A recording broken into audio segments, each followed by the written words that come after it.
rekan-rekan, berjumpa kembali dengan saya Rini Kurniasari. Pertemuan kali ini kita akan membahas tentang produksi. Produksi adalah kegiatan yang dilakukan oleh perusahaan dalam mengelola input menjadi output atau menjadi barang dan jasa.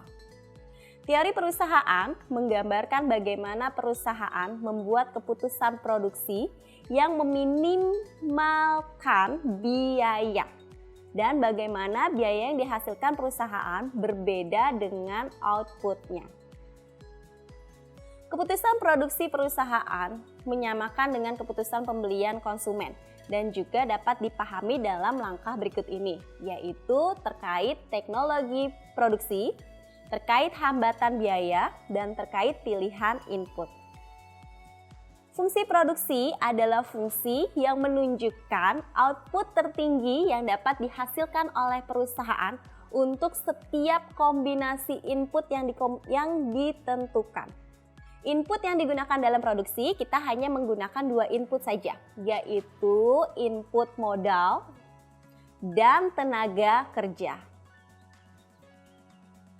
Jika perusahaan tersebut adalah perusahaan pabrik tekstil, maka diperlukan modal atau input modal yang banyak dibandingkan dengan input tenaga kerjanya.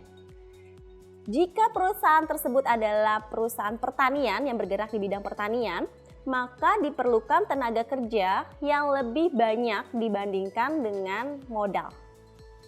Perbedaan produksi jangka pendek dengan jangka panjang adalah dalam penggunaan input produksi atau faktor produksinya. Produksi jangka pendek adalah periode waktu di mana jumlah satu atau lebih faktor produksi tidak dapat diubah.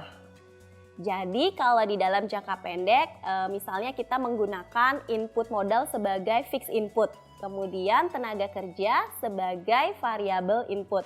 Artinya modalnya tidak berubah, tetap, dan tenaga kerjanya bisa ditambahkan dan bisa dikurangi karena tenaga kerja adalah variable input. Sedangkan kalau di produksi jangka panjang, semua input sudah bersifat variabel atau bisa berubah. Jadi modalnya bisa berubah, tenaga kerjanya juga bisa berubah. Demikian pertemuan kita mengenai produksi. Sampai bertemu di pertemuan berikutnya mengenai biaya produksi. Terima kasih dan selamat belajar.